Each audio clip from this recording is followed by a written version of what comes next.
राकेश सिंह की तरफ से गणतंत्र दिवस की हार्दिक शुभकामनाएं। सभी दोस्तों भाई बहनों को गणतंत्र दिवस की हार्दिक शुभकामनाएं। इस वीडियो को लास्ट तक जरूर देखें।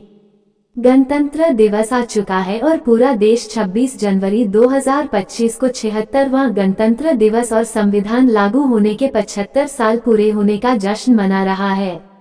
इस मौके पर स्कूल से कॉलेज तक हर जगह प्रतियोगिताओं का आयोजन किया गया है और गणतंत्र दिवस की हार्दिक शुभकामनाएं की बहुत शुभकामनाएं। ये दिन हमें सुभाष चंद्र बोस, डॉक्टर B.R. अम्बेडकर और महात्मा गांधी जैसे हमारे कई महान नेताओं की दूरदर्शिता और योगदान को याद करना चाहिए। आज हम 76वां गणतंत्र दिवस मना रहे हैं, जो 26 जनवरी 1950 को हमारे संविधान को अपनाने का प्रतीक है। ये दिन इसलिए भी बहुत खास हो जाता है क्योंकि इस दिन ही हमने अंग्रेजों के नियम कायदों से हटकर अपना अलग संविधान तैयार करने के बाद उसे लागू किया था। गणतंत्र दिवस केवल एक राजनीतिक घटना नहीं है, बल्कि यह हमारे संविधान की ताकत और हमारे लोकतंत्र की शक्ति को दर्शाता है। हमारे संविधान ने हमें अधिकार दिए हैं, लेकिन साथ ही कर्तव्य भी निर्धारित किए हैं।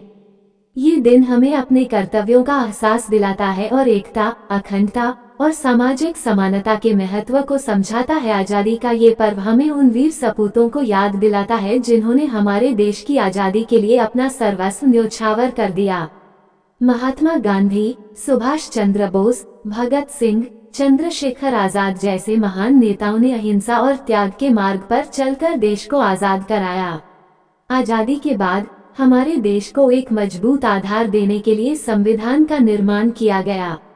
डॉक्टर भीमराव अंबेडकर के नेतृत्व में बनी संविधान सभा ने एक ऐसा संविधान तैयार किया जो दुनिया के सबसे बड़े लोकतांत्रिक देश के लिए एक मजबूत नींव बन सका। हमारे संविधान ने हमें समानता, न्याय और स्वतंत्रता का अधिकार दिया। गणतंत्र दिवस हमें हमारे अधिकारों और कर्तव्यों के प्रति जागरूक करता है। ये दिन हमें एकजुट होकर काम करने और देश के विकास में योगदान देने के लिए प्रेरित करता है। आज हम एक ऐसे देश के नागरिक हैं जहां हर व्यक्ति को समान अधिकार प्राप्त हैं। हमें इस अधिकार का सम्मान करते हुए अपने देश को आगे बढ़ाने में अपना योगदान देना चाहिए। आज की युवा देश का भविष्य हैं। हमारी उम्मीदें आपसे हैं। आप सभी को देश के विकास में अपनी भूमिका निभानी है। आपको शिक्षित होकर, कौशल विकसित करके और नई तकनीकों को अपनाकर देश को आगे बढ़ाने में मदद करनी है।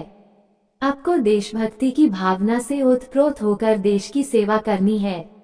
आज जब हम स्वतंत्रता के 75 वर्ष पूरे कर रहे हैं, तो हमें अपने भविष्य के बारे में सोचना चाहिए।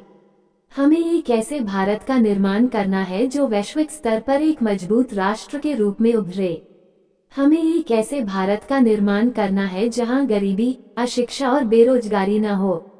हमें एक ऐसे भारत का निर्माण करना है जहां सभी नागरिकों को बराबर का अवसर मिले। आज के इस अवसर पर मैं आप सभी से आग्रह करती हूं कि हम अपने देश के प्रति अपनी जिम्मेदारी निभाएं। हम सभी को मिलकर काम करना होगा और एक मजबूत भारत का निर्माण करना होगा। आइए हम सब मिलकर शपथ लें कि हम अपने देश को आगे बढ़ाने में कोई कसर नहीं छोड़ेंगे।